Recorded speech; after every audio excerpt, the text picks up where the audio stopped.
আসসালামু আলাইকুম গাইস, কেমন আছেন সবাই? আশা করি ভালো আছেন। আলহামদুলিল্লাহ আমিও ভালো আছি। আসলে বলার আগে আমার হাসি পাচ্ছে। আমি আসলে কথাটা কিভাবে বলবো, কিভাবে আপনাদের সাথে স্থাপন করব সেটা আমি আসলে বুঝে উঠতে পারছি না। দেখেন, আমাদের চাঁদপুর নিয়ে কথা বলছে শায়েক। ঠিক আছে, যে চাঁদপুরের একটা বাজারে যদি 20 কেজি ওজনের মাছ থাকে, সে মাছ আপনি কেনার মতো সামর্থ্য আছে, যদি আপনি না কিনেন তাহলে আপনি জাহান্নামে। কথা অবাক হচ্ছেন আমার কথাগুলো শুনে? ঠিক এটাই বলেছে আমাদের শায়েক।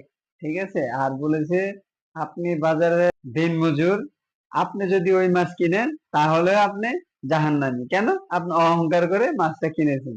কথাগুলা আসলে আমার না। দেখে আসি ভিডিও, তারপরে মতামতটা আপনারা কমেন্ট বক্সে জানিয়ে দিন। এই চাঁদপুর বাজারকে দেখছেন, একটা 20 কেজি ওজনের মাছ 1000 টাকা কেজি। আপনি এই বাজারে একজন ধনী মানুষ, যদি আপনি এই মাছ না কিনেন তাহলে আপনি কৃপণ। না কিনার কারণে আপনি জান্নাতে যেতে পারবেন না।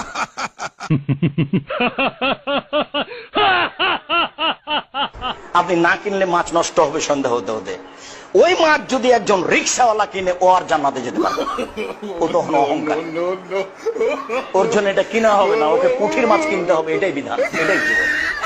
আপনি মাছটা দেখে চলে গেলেন, কিনলেন না, ওটা আপনি ছাড়া এখানে কেনার মতো কেউ নেই। যদি আপনি না কিনেন তখন আপনি জান্নাতে যেতে পারছেন না। কেন? আপনি কৃপণ। ওটা কিনলেন না কেন?